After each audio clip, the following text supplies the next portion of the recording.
E aí pessoal, tudo bem? Meu nome é Reginaldo Monta, mas pode me chamar de Rez. E no vídeo de hoje nós vamos falar aqui sobre a lógica de programação, tá? E aí eu fiz um slide, tá? E eu também vou mostrar código. Então, nós vamos falar aqui sobre um geralzão sobre lógica de programação, tá? E vamos mostrar código também, tá? Então vamos lá, lógica de programação, né? Uma dica rápida. E aí é comigo, Reginaldo Mota. E aí tem o meu site, então pode entrar lá para dar uma olhada. Bom, vamos lá. Bom, primeiro, o que é lógica de programação? Né? Eu coloquei aqui, né, que é todo o alicerce para poder começar a pensar em programar. Como assim? Bom, quando a gente fala em programar, né, é na grande pergunta, né, sobre como a começar, como aprender a programar, bom, eu acredito que lógica de programação já é programar. Então, quando a gente fala, como que eu vou programar? Será que eu tenho que aprender uma linguagem? Será que eu tenho que aprender o quê? Não, você tem que aprender lógica de programação. Uma vez que você sabe a lógica, você consegue programar em qualquer linguagem. Você vai estar apto a programar. Né? Se você não sabe lógica de programação, você não consegue programar em nenhuma linguagem. Então, é um pré-requisito, tá? E aqui até falei, né? Provavelmente você já sabe lógica e só precisa conhecer a nomenclatura, porque é, lógica, pensamento lógico, a gente utiliza o tempo inteiro para executar as ações da nossa vida, né? Então, muito provavelmente você já tem esse conhecimento, você já sabe, você já consegue aplicar isso na prática, mas você não conhece a nomenclatura utilizada aqui no mundo da programação. Então, vamos aprender um pouquinho sobre isso, né? E aí, o primeiro conceito que vai surgir vai ser o conceito da abstração. O que é, né? O que significa abstrair, né? E abstrair é quando você, eu coloquei aqui, né, que é trazer algo do mundo real para o mundo do código. E a identificação de elementos essenciais e pontos principais. O que eu quero dizer com isso? Bom, perceba que nessa imagem que a gente vai ter, né, o mundo real. E nesse mundo real nós vamos ter problemas reais, tá? E imagina um problema, ele tem N informações, né? Tem várias formas, vários pontos de vista que você pode analisar um problema, tá? E o nosso objetivo é resolver esse problema. Daí, para que a gente resolva esse problema, nós precisamos criar um modelo. O que é esse modelo? Bom, basicamente é quando a gente pega um problema do mundo real, sintetiza ele, pegando as informações principais, quais são os elementos principais, né? Os objetivos que a gente vai ter acerca daquele problema. Vamos é, abstrair os pontos principais e criar um modelo que vai ser uma representação para o computador. Então, aquele problema ele vai ser representado dentro do computador da forma daquele modelo. Entende? Então, bom, imagina que eu estou querendo fazer o meu problema é de gestão financeira, por exemplo. Então a gente, pô, gestão financeira é um negócio complexo, né? Tem vários pontos. Então a gente vai pegar os principais pontos. O que é que tem de relacionado em gestão financeira? O que é que eu quero dizer com gestão financeira? Tá? Com isso, a gente consegue ter uma limitação, a gente consegue definir um escopo do nosso projeto. E com esse escopo, a gente consegue determinar o que tanto a gente vai considerar para esse projeto. Então, por exemplo, digamos que eu esteja fazendo esse sistema de gestão financeira e eu queira, por exemplo, adicionar histórico de despesas, históricos de gasto, históricos de lucros, né? Então a gente vai ter aí o que? Registros, né? E esses registros eles podem ter um tipo, despesa, lucro, enfim. E eles vão ter outras informações, né? Quais são as informações que são relevantes para o nosso projeto? É relevante saber, por exemplo, o dia, a hora dessa despesa? Talvez sim, talvez não. depende do projeto, né? É interessante saber, às vezes o mês já basta, né? Agora, é interessante saber de quem foi, para quem foi. Talvez sim, talvez não, né? Depende de qual tipo de funcionalidade você quer colocar. Perceba que existem várias informações, né? Relacionadas com um problema. E essas informações não necessariamente são relevantes para o nosso problema, para o nosso projeto, no caso, tá? Então vamos lá.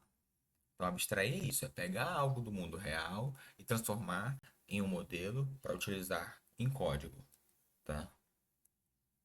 E aí começa, né, a gente ter é, os conceitos de informação, que a gente até já falou, e variáveis e constantes, né? Então, o que seria uma informação? A informação, ela qualquer dado importante, algo que represente alguma coisa no mundo real e que seja relevante para o nosso código. Então, isso vai ser uma informação para a gente. E essas informações, elas precisam ser armazenadas, tá, no nosso computador. Não literalmente armazenadas, mas durante o processo de execução de uma operação, tá? A gente precisa que essas informações sejam armazenadas e sejam manipuladas.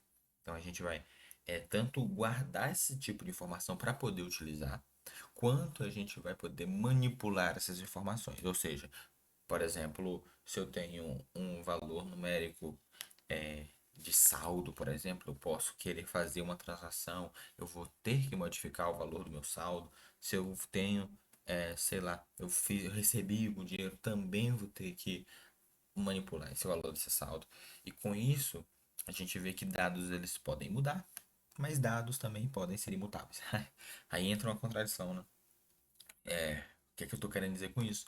Bom, dependendo do modelo, dependendo do tipo de dado da coisa que aquilo lhe representa, esse dado ele pode ser um valor que não vai mudar, ele é imutável, ele é uma constante, tá? Ou ele pode ser um dado que vai mudar de valor durante o processo de execução daquilo, tá?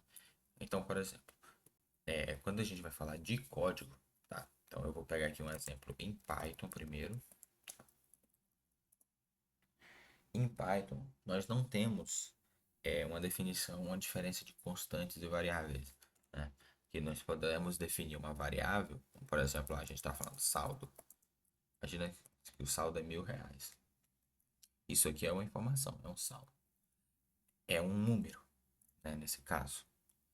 E poderia ser esse saldo aqui, ele muda. Eu posso, por exemplo, redefinir o valor de saldo. E posso pedir para ele imprimir esse valor desse saldo aqui para gente. Quando a gente roda esse código aqui,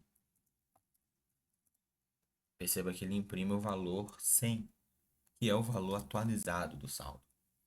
Então perceba que o valor começou com um número e foi modificado. Dentro desse tipo de modificações, então isso aqui é uma variável, tá? Dentro desse tipo de coisa aqui, a gente pode, por exemplo, também modificar o tipo desse valor. Então, por exemplo, eu poderia definir dessa forma aqui.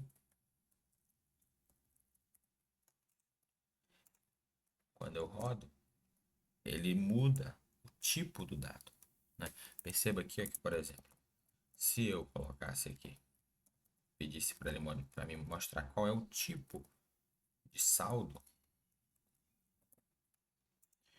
e pedisse para ele me mostrar aqui embaixo também qual é o tipo de saldo, você ia ver que ó, no início ele era um inteiro e mudou para um string. Isso aqui não é algo que é igual em toda a linguagem, tá? Porque aqui a gente pode modificar, porque o Python ele tem uma tipagem dinâmica. Tá? Perceba que ó, se eu tivesse um arquivo em TypeScript, por exemplo, que aqui já tem questão de linguagens, nós poderíamos definir uma variável saldo também, dizer que ela vai receber um number, um número, e definir aqueles 1000 lá. Se eu tentasse fazer com que saldo recebesse aquele valor lá, perceba que ele vai ficar vermelhinho e vai falar: o tipo string não pode ser assinalável com o tipo number. Então a gente não pode definir um número como uma string. Então ele não vai deixar. Se eu quisesse modificar esse número aqui e colocasse, por exemplo, 400, eu ia deixar, né? Inclusive, se a gente tentar rodar isso aqui, testnode main.ts, ele vai rodar e não, não deu nenhum problema, né? Porque eu não eu não pedi para ele imprimir nada, né?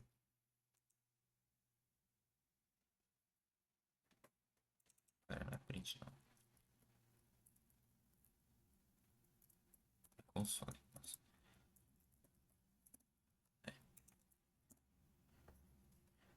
Aí beleza, imprimiu 400, tá vendo?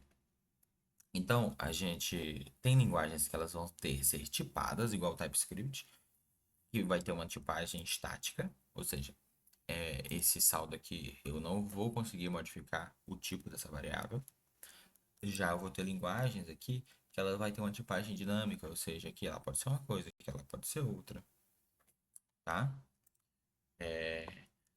Já outra coisa são as constantes, né? Porque aqui em TypeScript eu posso ter constantes, né?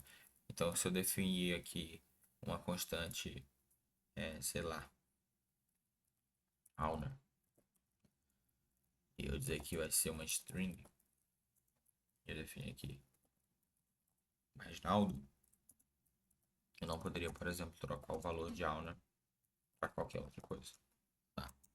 Isso porque a gente não pode, né, redefinir o valor de Auna porque ele é uma constante. Então aqui a gente tem a diferença entre variáveis e constantes, tá? A variável ela pode ser sobrescrita, a gente pode modificar o valor. Já a constante, uma vez que ela é definida como valor, ela é aquele valor e pronto, tá? Não vamos conseguir alterar esse valor. Belezinha? Então, bom, isso é. Aqui a gente já viu a definição de tipagem, tá? E aí, se a gente for verificar os tipos principais, a gente vai ter números, nós vamos ter strings, nós vamos ter também booleanos, tá? O booleano, ele é um verdadeiro ou falso, tá? Então, ele pode ser true ou false, tá? A gente pode ter também, bom, aqui a gente não vai ter, mas em outras linguagens, deixa eu ver se eu consigo, sim, em C, por exemplo, nós vamos ter também a diferença entre um float, que é um ponto flutuante, tá? Um double, que também é ponto flutuante, é decimal, tá? Um double, que também é decimal, mas tem uma precisão maior. Um int, que aí de fato é um inteiro, tá? Então aqui, ó, é um decimal. Aqui é um decimal. Vou botar assim, decimal mais preciso e inteiro, tá? Nós também vamos ter char. O que é char? Char é um caractere, tá? É um caractere. A gente vai aqui em C, a gente já não tem booleano, né? Então, tipo assim, você percebe que temos conceitos que nós precisamos saber. Igual, por exemplo, eu tenho que saber o que é um char, eu tenho que saber o que é um inteiro, eu tenho que saber o que é um double, eu tenho que saber o que é um float. Toda linguagem vai ser igual? Não. Perceba que aqui eu vou ter eu vou ter esses tipos de variáveis. Em TypeScript eu já não tenho mais todas aquelas variedades de números diferentes, então eu vou usar o number para tudo. Perceba que se eu colocasse aqui número quebrado, ele também ia funcionar, tá? Então ele não tem essa restrição pelo tipo de número, tá? Se ele é decimal, se não é, tá? Python é a mesma coisa, que não faria diferença se eu tivesse o número quebrado aqui não, tá? Vou rodar aqui de novo, Python, vai. Ó, perceba que ele alterou o número aqui tranquilamente. Ele não reclamou. Perceba que aqui no início o número era 1000, depois virou esse número aí quebrado aí, grande, e não teve problema nenhum. Tá? Então isso é variável e constante. Então beleza, a gente conseguiu entender aqui o que é que são informações, elas são relevantes, vimos como nós podemos armazená-las, tanto em variáveis quanto em constantes, vimos que existem tipos de informação, né? Então, beleza, vamos para a próxima, que é estruturas condicionais. A partir do momento que conseguimos armazenar informações, se torna necessário a criação de estruturas de condição. Como assim?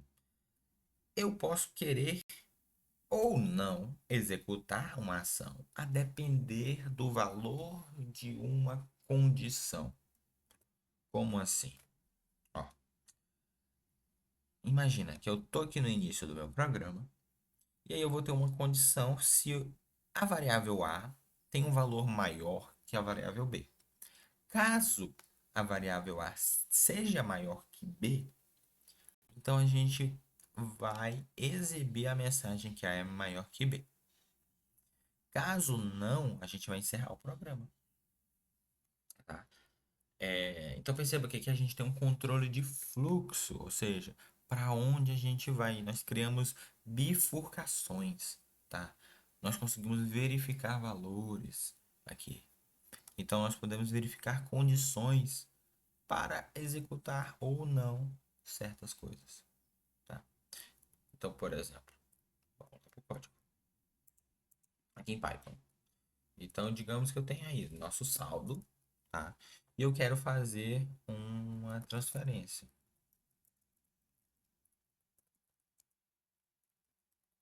Quero fazer uma transferência de 6 mil reais. E o que é que vai acontecer? Eu vou verificar se o meu saldo ele é maior que a transferência. Maior ou igual, né? Que a transferência. Caso seja, então nós viremos printar, deu certo. E aí, caso não seja, nós vamos printar, não deu bom, tá? Dessa forma aqui, se eu rodo a main.py, ele vai imprimir não deu bom. Por quê? Porque ele vai verificar aqui, ó, saldo é 1000, transferência é 6 mil. Eu quero transferir um valor que é maior que o saldo, ou seja, essa condição aqui, ela é falsa, né? Saldo é maior ou igual à transferência? Não, é falso. Então ele pula tudo que está aqui dentro do if. E se eu tiver um else, ele vai rodar isso aqui. Caso não tenha o else, ele não roda. Aliás, caso não tenha o else, ele continua o fluxo. Tá? Então, por exemplo, digamos que aqui depois eu pudesse imprimir outra coisa, né? Tipo, fim. Ele imprimiu o fim para nós. Caso eu não tivesse esse else aqui, caso eu não tivesse esse else, ele só ignoraria isso aqui, não executaria e passaria direto. Perceba que se esse valor aqui ele fosse, por exemplo, 600, que é menor que 1000, ele ia rodar deu certo, enfim, tá? E ele ia ignorar esse else aqui. Vou voltar o else e aí, ó, ele iria ignorar. Então perceba que nós podemos fazer controle de fluxo, bifurcações. Então aqui, se isso é verdadeiro, ele entra, se não, ele vem para cá. Tá? Inclusive, nós podemos colocar mais verificações, tá? Então, por exemplo, poderia, por exemplo, falar, tipo, se for maior, faz isso. Se não for, se elif, né, que é uma mistura, else if, elif, saldo for igual à transferência, então vamos imprimir. Quase não deu certo, né, porque foi no limite, né? Então aqui ó, a gente tem três condições. A gente tem o caso que é maior, o caso que é igual e o caso padrão, o caso default, que é quando não entra nem nesse nem nesse. Isso porque nem nesse nem nesse, porque eu poderia ter vários elifs aqui, tá? Eu poderia ter vários, poderia ter N elifs aqui. Todos eles precisariam de uma condição aqui, né, para poder entrar. Então aqui eu poderia ter vários elifs e cada um deles seria analisada a condição. Caso nenhuma dessas condições aqui fosse verdadeira, então ele entrava nesse else aqui, tá? Então beleza, vamos lá, continuar por nossa código. Então a transferência é 600, então ele vai ignorar todos os outros, vai dar o deu certo aqui. Caso a transferência seja igual, ou seja, se aqui a gente tivesse 1000, ele imprimiria quase, não deu certo. Por quê? Porque ele bateria aqui, saberia que é falso, e para a próxima condição, saldo é igual à transferência, entraria e imprimiria isso aqui, e ignoraria todo o resto, iria lá para a próxima linha de código depois dessa estrutura condicional. Então isso aqui é uma estrutura condicional. Nós temos um if aqui, né? E a gente pode ter elif, a gente pode ter else. Perceba que em outras linguagens isso aqui vai acontecer de forma diferente, tá? Então eu vou até copiar essa estrutura aqui. Vou colar aqui, perceba que vai dar erros. Por quê? Porque aqui eu estou com uma linguagem diferente, ou seja, eu preciso adequar o meu valor aqui. Então, por exemplo, isso aqui é uma constante, isso aqui é uma constante também, tá? A estrutura do if em TypeScript ela é diferente, ela precisa estar entre parênteses e a gente utiliza essa chave aqui para delimitar o escopo do que a gente está usando. Além disso, não tem print, né? A gente utiliza console.log, tá? E outra coisa, aqui também, né? As chaves e esse elif aqui, ele não existe, ele não vai existir em, em JavaScript. Em JavaScript a gente tem que colocar else if, tá? E isso aqui é a condição, né? Então isso aqui fica entre parênteses e a chave vem depois do parênteses, depois da condição. Agora nós adequamos o nosso código ao,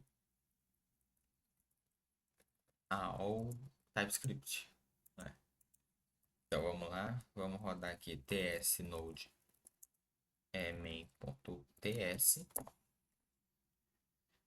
e aí perceba que dá a mesma coisa, né? Mas ó, viu? É a mesma coisa. Perceba que eu só mudei a forma de escrever. A única coisa que foi necessário mudar foi a forma como a gente escreve.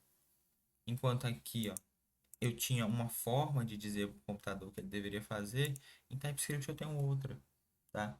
E perceba que eu nem defini o tipo aqui, né? Que não é obrigatório em TypeScript, né? Mas eu poderia definir aqui como um number. Poderia definir aqui como um number. E aí ele já iria entender que isso aqui é um número, tá? E qual é a vantagem? Bom, a vantagem é a seguinte, imagina que eu tenho aqui ó, um valor que é textual, e aqui embaixo vou querer manipular ele. Aqui ele já vai te mostrar, mas dependendo do editor, ele não vai te dar essas opções aqui, tá? E aí o mais interessante seria você colocar o tipo de fato. Até porque, por exemplo, a gente não chegou nesse ponto, mas imagina que você tem uma função. Depois a gente vai entender isso aqui, tá? Então eu tenho aqui essa função. Tá, já existe, né? Então eu tenho aqui essa função que recebe esse B. E aí eu quero manipular esse B aqui. Aqui dentro ele não vai entender o que é esse B. Agora, se eu defino um tipo para ele, eu digo que ele é do tipo string, por exemplo, aí a gente já tem acesso aqui às ferramentas aqui que facilita a nossa nossa vida, né? O IntelliSense.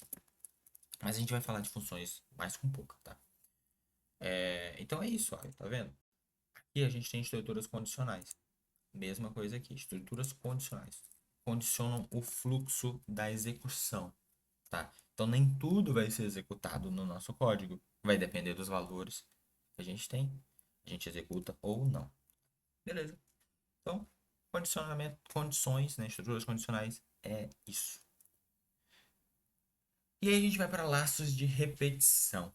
Laços de repetição, a gente vai ter dois principais, tá? Que vai ser o while e o for. E o que é um laço de competição? Olha, eu copiei e colei aqui o valor, esqueci de modificar o texto. Mas um laço de repetição é um é uma lógica que ela precisa ser repetida várias vezes. Tá? Quantas vezes? Bom, depende. Depende do que você quer fazer, tá? Vamos fazer exemplos sobre isso também. Mas para você entender, o que é que acontece? O while, ele é o enquanto, ou seja, enquanto uma condição for verdadeira, faça tal coisa. Tá? Então ele vai fazer enquanto for verdade.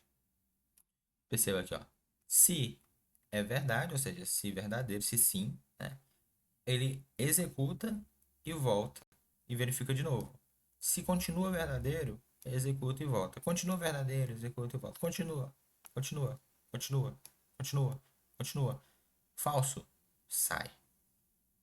Percebe? Então aqui a gente vai executar várias vezes, enquanto isso aqui for verdadeiro, vai ficar executando, vai ficar executando, vai ficar executando, vai ficar executando, tá? Já o for, ele tem uma condição e ele tem definido a forma de incremento ou decremento dessa condicional. A gente vai mostrar isso aqui, vai ficar melhor. Mas é intrínseco à definição do for. O while, não. O while você não precisa definir como vai funcionar essa lógica de incremento e decremento. Já no for você define. É obrigatório. Isso faz com que o for ele sempre tenha um fim. Não existe for infinito. Bom, existe, mas assim, você tem que fazer uma malandragem para dar certo. Mas por padrão não vai existir, não vão existir for infinitos, né? Já o while você pode fazer um while infinito, né? Se você esquece de atualizar essa variável aqui, essa verificação aqui, ele fica rodando aqui até dizer chega, até alguma coisa fazer ele parar, tá? E nunca sai. Já o for não. O for ele vai verificar que essa relação de incremento aqui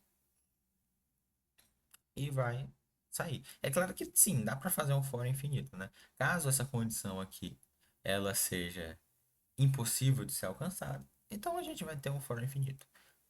Mas é muito raro isso de acontecer. É muito mais fácil acontecer com while do que com for. Então vamos lá, vamos ver aqui como que a gente pode usar, né, isso aí. Então vamos lá. Digamos que eu vou fazer aqui um decremento de uma transferência de R$ 1, tá? Enquanto eu tiver saldo, tá? Então a gente vai fazer, ó, while saldo for maior que zero, então saldo vai receber o valor de saldo menos transferência e pronto. E aí no final ele vai fazer assim, ó, print saldo.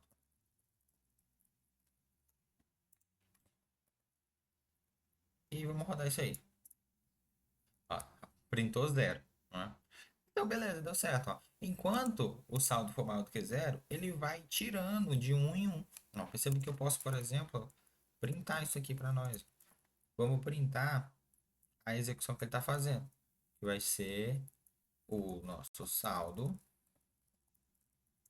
subtraindo a nossa transferência, né?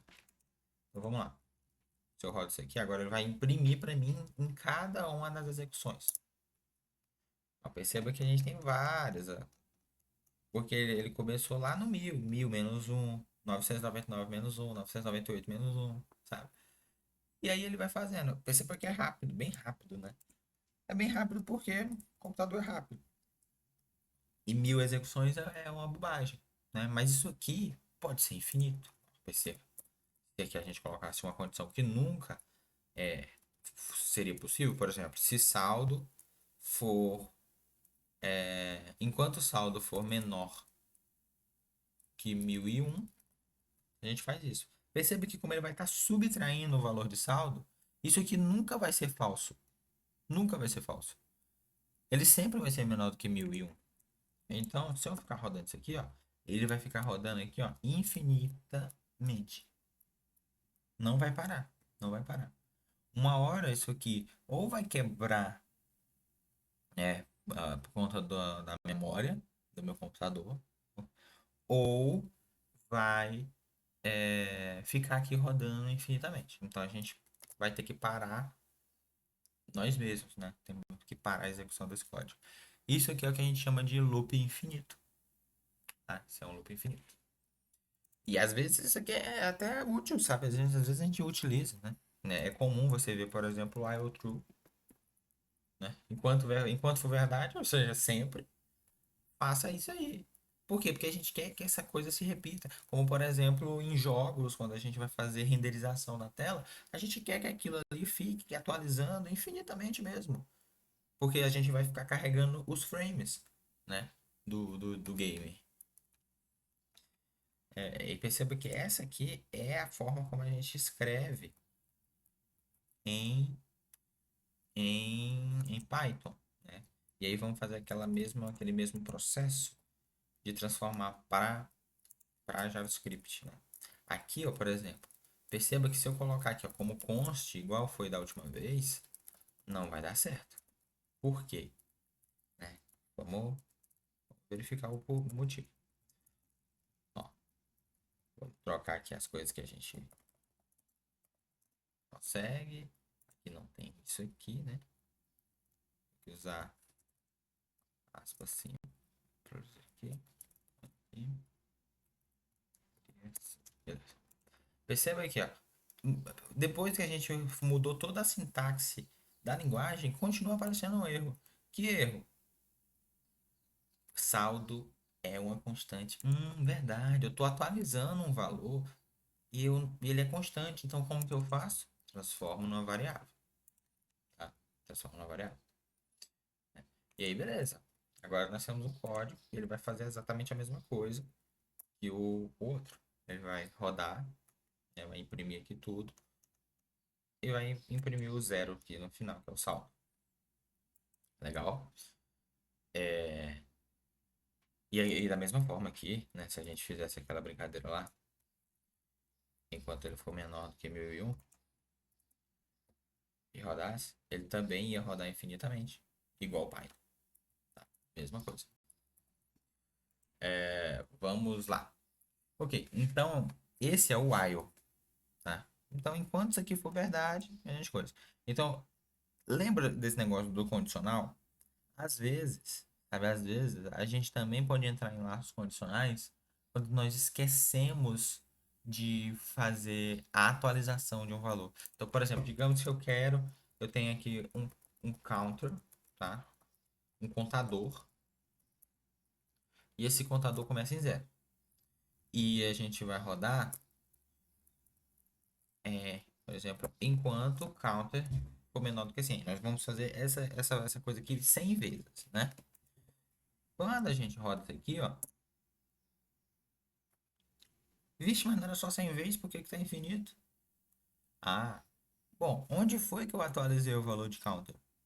Em lugar nenhum, esqueci. Nossa.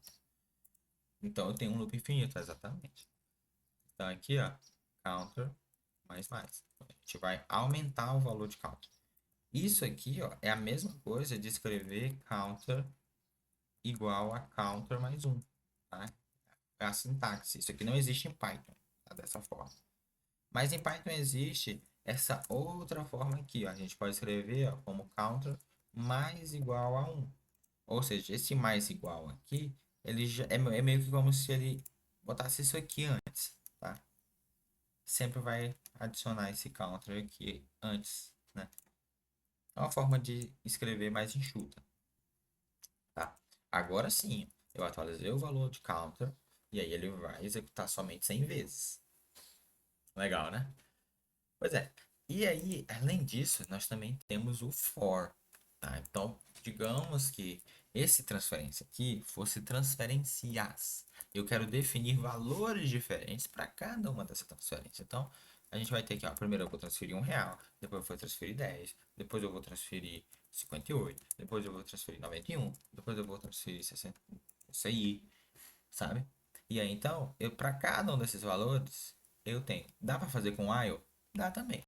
Mas vamos usar o for aqui.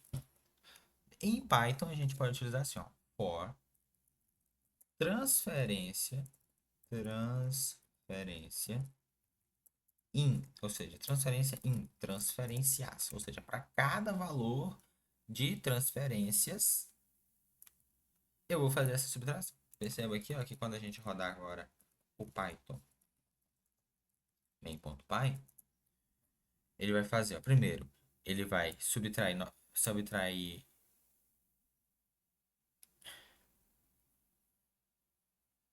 Ah, tá. Ah, que legal. Eu imprimi depois, né? Então parece que a gente subtraiu errado aqui, mas não. Porque quando eu estava imprimindo o valor de saldo, a gente já tinha feito a transferência, tá? Então aqui, ó. Primeiro ele vai pegar 1.000 e tirar um. Depois ele vai tirar, agora o resultado de 1.000 menos um é 999. Então ele vai pegar 999 e tirar 10. Vai ficar com 989, vai tirar 58. Vai ficar com isso aqui, vai tirar 91. Ficar com isso aqui, vai tirar isso aqui. E no saldo final ficou 160, 189, né? Então, aí, digamos que o cara recebeu aí R$ 1.000, vai começar a pagar em algumas coisas. E no final ele tá com R$ 189. Isso aqui é uma forma de você escrever o for, né? O for in. Outra forma aqui seria, por exemplo, se eu quero acessar esses elementos aqui pelo índice deles. O que é um índice, né? Primeiro, né? Antes de tudo.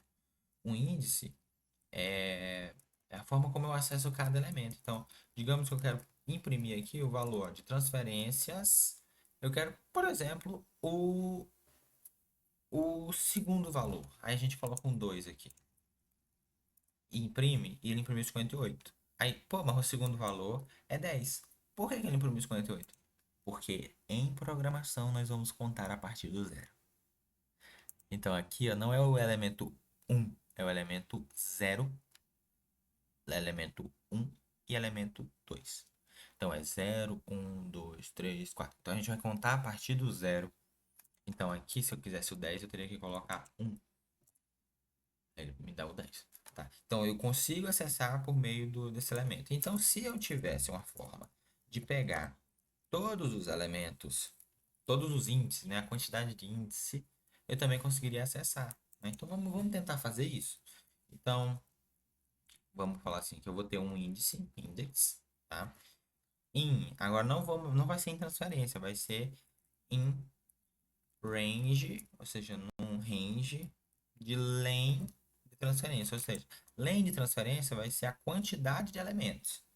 Tá? Então ele vai me retornar, eu tenho um, 2, 3, 4, 5, então vai me retornar 5. Tá?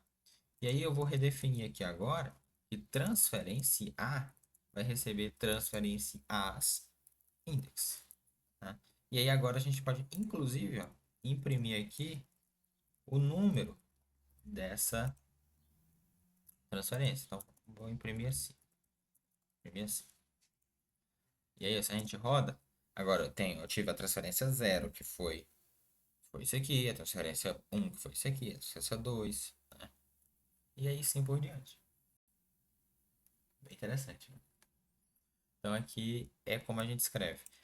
Dependendo da linguagem, em outras linguagens, a gente vai escrever isso de forma diferente, tá? Então, vamos pegar isso aqui, mesma coisa, pela nossa brincadeira.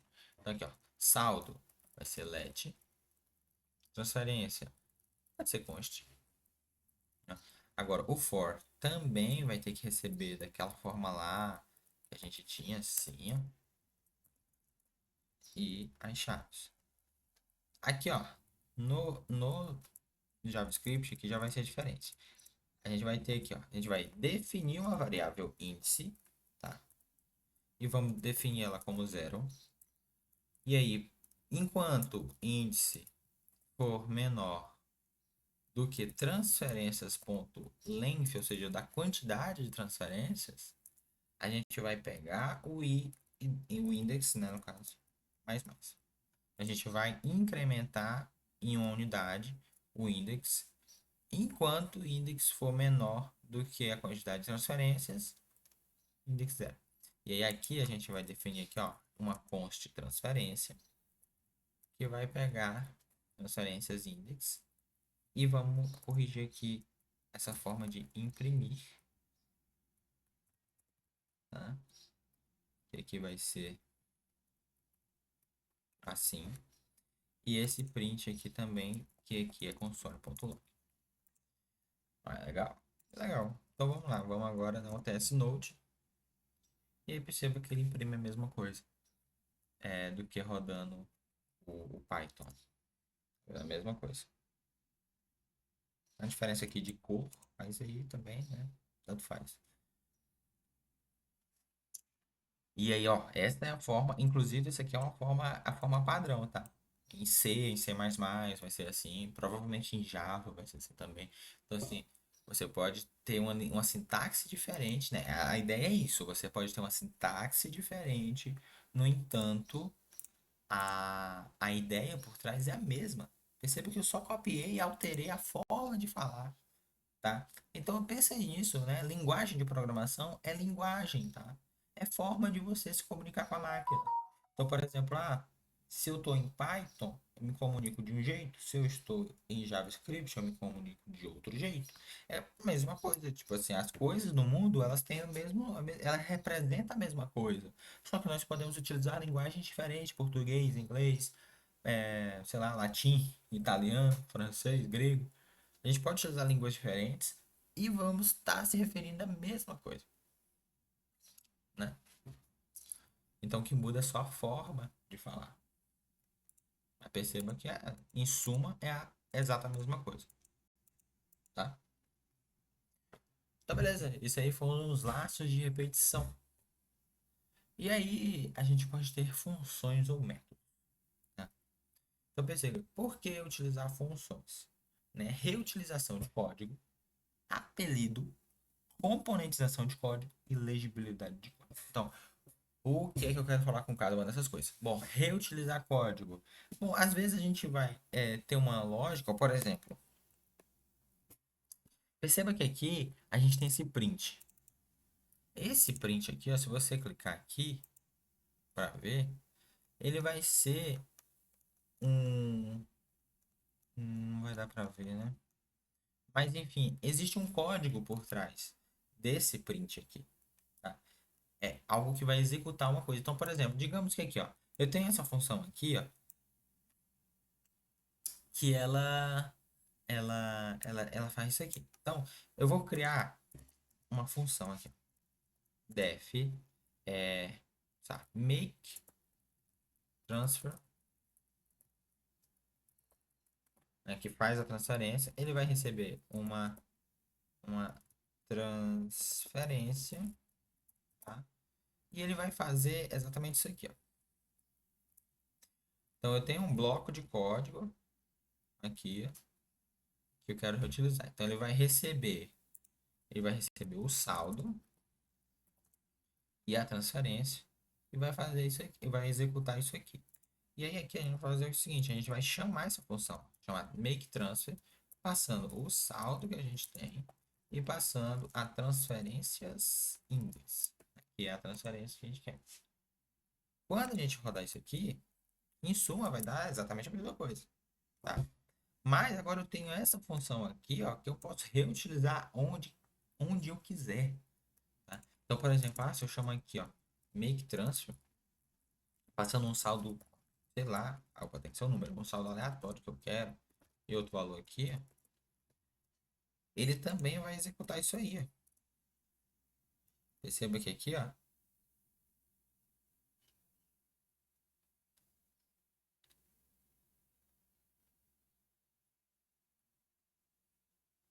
Aqui a gente não tem um index, né? Não tem um index. Então ele não vai imprimir esse index. Então vamos pedir o index aqui também. Index. Ah.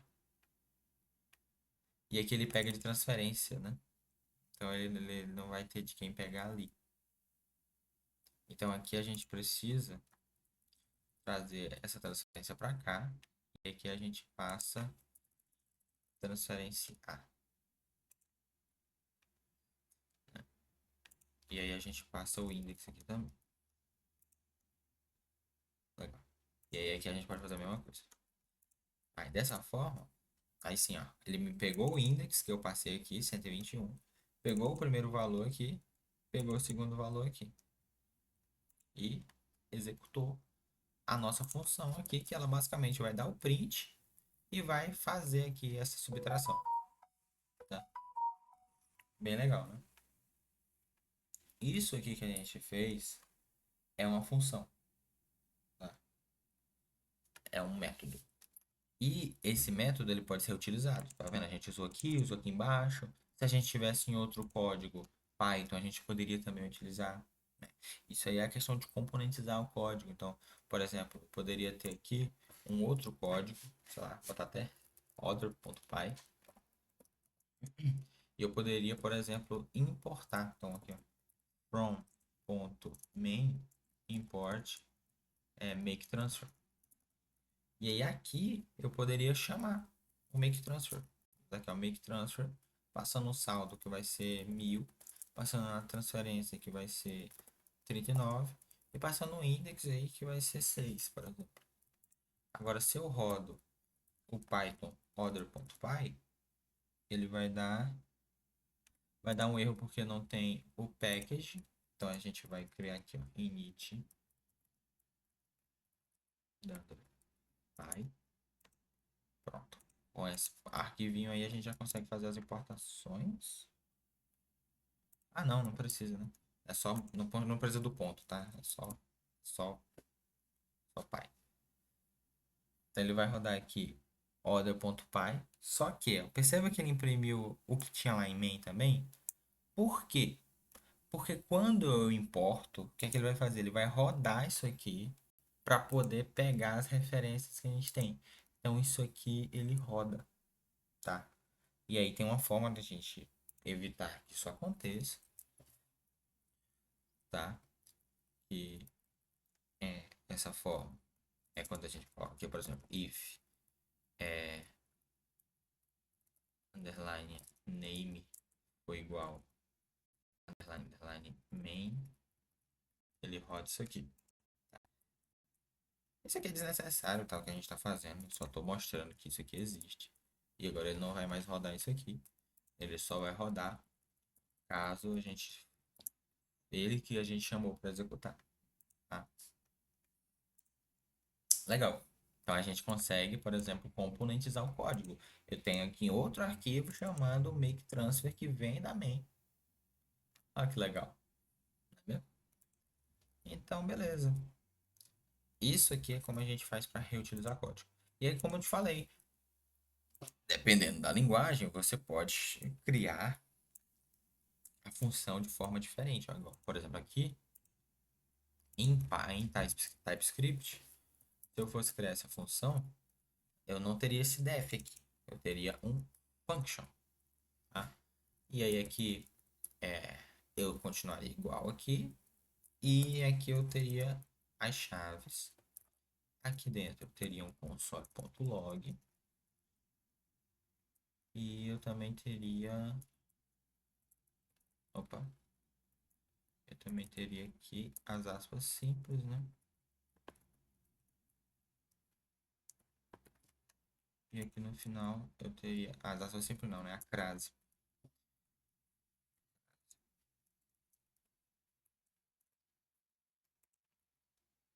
E aí aqui o ideal é que você defina o tipo, tá? Então aqui, isso aqui é um number, isso aqui é um number, e isso aqui é um number. Dessa forma a gente consegue chamar aqui também, inclusive chamar exatamente igual tá aqui, tá? Exatamente, mesma coisa. Aqui a diferença é que aí a gente definiria como const, né? E aí dessa forma, se a gente rodar aqui ts node main.ts, ele vai executar a mesma coisa. Aí você percebe o negócio aqui. Poxa, o saldo, ele tá imprimindo 1000 aqui. Por quê? Perceba que quando eu faço aqui a execução, eu estou definindo um novo saldo aqui, ó. Se eu defino esse novo saldo aqui, saldo dentro dessa função existe somente aqui dentro. Então, quando eu faço essa linha de execução aqui, ela está alterando somente dentro da função. Então, como é que eu faço para ter esse valor lá fora? A gente vai dar um return, a gente vai retornar um valor. Agora, a gente vai estar retornando esse valor aqui. E aqui a gente precisa definir que saldo está sendo atualizado, recebendo o valor retornado por make transfer. Dessa forma, a gente consegue rodar. E aí sim o valor de saldo é atualizado. Então perceba que a gente tem uma definição nova, definição de escopo. Ou seja, essa função aqui, essas variáveis aqui, elas estão limitadas ao escopo dessa função. Elas existem aqui dentro. Então, se eu fizer alterações, se eu fizer manipulações aqui, quando acaba a função, não existe mais. A gente perde essa informação, tá? Então, beleza. Tá, a gente definiu o que é escopo, a gente definiu o que são funções, a gente mostrou como que faz em Python e como que faz em JavaScript. Tá? Bem legal, né? E o próximo tópico e último tópico, tá? Sei que se alguém chegou até aqui, velho, cara, você é um guerreiro, tá? Quase uma hora. Legal.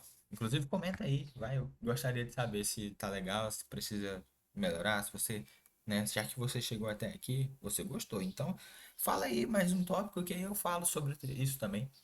Beleza? Então, beleza. Classes e objetos. Quando a gente verifica, por exemplo, ali, eu tenho um saldo, né? Esse saldo ele vai pertencer a alguém, né? E essa pessoa, ela pode, além de saldo, ela pode ter uma conta bancária, ela pode ter um limite de crédito, ela pode ter um cartão de crédito. Tudo isso, perceba que eu posso abstrair para código. E aí, tudo com todas as ferramentas que a gente viu até agora, isso ficaria meio difícil de implementar. Concorda comigo? Porque, por exemplo, eu poderia dizer que aqui eu tenho uma pessoa, essa pessoa ela vai ser um objeto de que vai ter nome, que aqui vai ser Reginaldo, vai ter saldo, que a gente vai colocar como 100 conto, vai ter, sei lá, e-mail.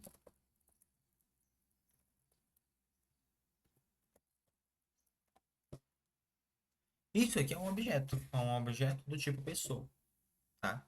Em Python, isso aqui a sintaxe é semelhante, tá? Em Python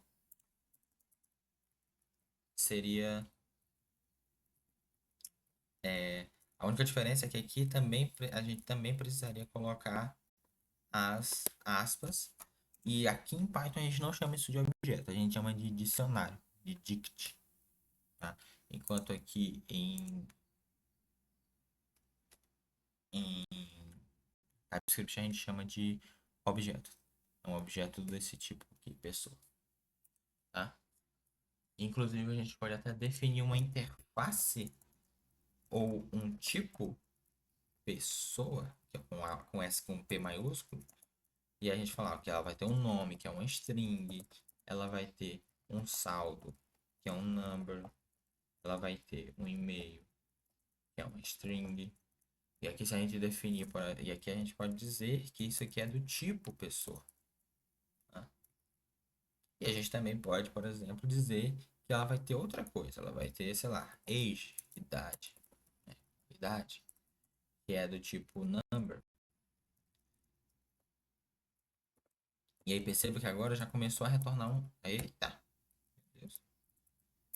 Começou a retornar um erro aqui, ó, dizendo idades missing, ou seja, idade está perdida. Cadê a idade? Tá faltando. Então a gente precisa definir a idade aqui para ela funcionar. Imagina que eu tivesse outra coisa aqui também, sei lá, agora uma coisa que é opcional. É tipo placa do carro, string. Só que tipo assim, a placa do carro, eu não tenho carro, e agora? O que é que eu coloco? Ah, vamos colocar a placa do carro como uma coisa vazia, porque eu não tenho. Mas, pô, será que precisa estar aqui? Então, não. A gente consegue definir atributos opcionais. Então, se a gente colocar esse underline aqui, ó, ele não vai retornar erro, porque é um opcional. E aí, quando você vê aqui, ó, o, esse valor aqui, ele vai vir como undefined, ou seja, é indefinido. Olha, até que eu coloco aqui, ó, é string ou undefined, tá? Beleza? Então, isso aqui é o comecinho, tá, do que a gente vai ver. Porque isso aqui não é uma classe, mas é um template, percebe? Percebe isso aqui é um template? Tá? Isso aqui no fundo, é uma ideia de classe. Só que é uma classe somente com valores, tá? Então, aqui a gente poderia, por exemplo, definir isso aqui não dessa forma, a gente poderia definir como uma classe também, né? Então, se eu definisse aqui que era uma class pessoa, aí, quando ela é uma classe, né? Eu vou até definir aqui, sei lá, C pessoa, tá? Classe pessoa. Como ela é uma classe, então ela vai ter aqui, ó, funções, padrões, principalmente um construtor, tá? O construtor, ele é uma função padrão que vai definir como que eu vou construir uma pessoa. Ou seja, dizer que eu preciso, por exemplo, de cada um desses atributos aqui, ó. Então aqui, por exemplo, eu posso definir que eu preciso de todos os atributos para poder definir uma pessoa. Eu preciso desses atributos e eu vou dizer que aqui é this.name recebe name. E aí aqui em cima eu vou ter que definir também o template da pessoa. Perceba que a classe ela é mais difícil. Por que que isso aqui é legal? Porque aqui dentro, por exemplo, eu não posso definir funções específicas dessa pessoa. Aqui eu já poderia definir um getNome, por exemplo. Ou seja, eu quero que ele me retorne o nome da pessoa. Então eu dou return this.name. Então eu consigo criar funções que estão dentro da pessoa, né? Então são relacionadas com a pessoa. Isso é possível fazer com uma classe, não é possível fazer com um tipo, tá? E aí você percebe aqui o que é uma classe, né? A gente nem falou. Classe é um template, é um modelo, tá? Então, por exemplo, o que é que a classe carro ela vai ter? Bom, a classe carro ela vai ter o pneu e vai ter aqui algo, né? Algo aqui em cima dos pneus que não sei o que pode ser, pode variar, né? Pode variar. Agora, uma vez que você tem objetos do tipo carro, tipo uma Mercedes, uma BMW, uma Audi, isso aqui são carros, são valores. Agora a gente consegue identificar e diferenciar um objeto do outro. Objetos são classes com valor, tá? Então são os valores, são instâncias de uma classe. Então todo objeto está relacionado com uma classe, tá? E a classe ela é o template, é o que há de comum entre eles, que é, por exemplo, o fato de terem pneus, o fato de serem carros, né? Então elas têm o mesmo tipo, por exemplo. Tá? E aqui é outro exemplo, ó, student. A gente vai ter vários estudantes, né? A gente tem esse Harine, John, Maria, e tem esse código aqui. E aqui, ó, perceba que ele vai ter, vai ser uma classe estudante, e ele tem name e role. Ó, legal. Então, isso aqui, ó, é a definição de um estudante. E aqui são estudantes diferentes. Aqui realmente tem valor. Aqui, valor, assim, existem valores associados. Aqui não. Aqui a gente só tem o template, o modelo, Então é isso, tá? Em Python, né? Em Python a gente tem também a mesma ideia, tá? De classes. As classes elas são escritas dessa forma aqui, ó. Class, pessoa, por exemplo, ela vai ser. A gente também tem um construtor, só que aqui a gente chama de init, tá? E aí aqui, da mesma forma, a gente pode, por exemplo, dizer que eu vou ter que receber um nome, receber uma idade, ter que receber um saldo, ter que receber um e-mail, tá? E aí aqui a gente fala self.email, ou quer dizer, name, né? Recebe name, né? Self.email recebe e-mail, sabe? A gente pode fazer isso aqui para cada uma dessas coisas aqui, né? Dessas variáveis.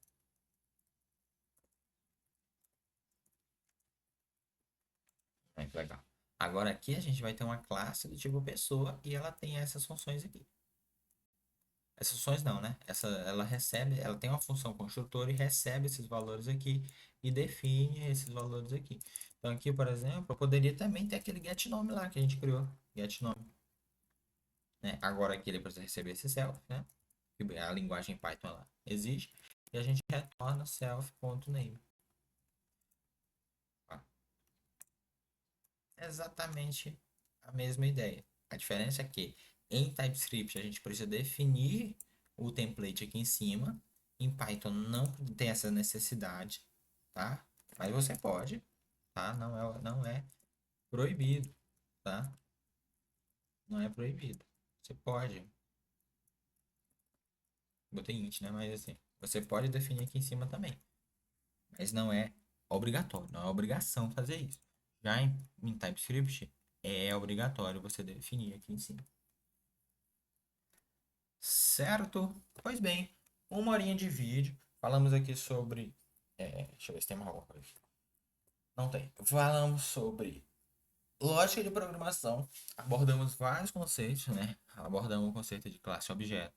Abordamos funções ou métodos, laços de repetição, estruturas condicionais, informações constantes, variáveis. Definimos abstração e definimos lógica de programação, tá? Então, bom, esse aqui é o meu vídeo e se sobrou alguma dúvida, se você não entendeu alguma coisa que eu falei, ou se tem algum erro também, você sabe, identificou algum erro aí, deixa aqui nos comentários, tá? Muito obrigado pela tua visualização e curte, né? Compartilha e tal. E vamos que vamos. Tchau, tchau. Falou.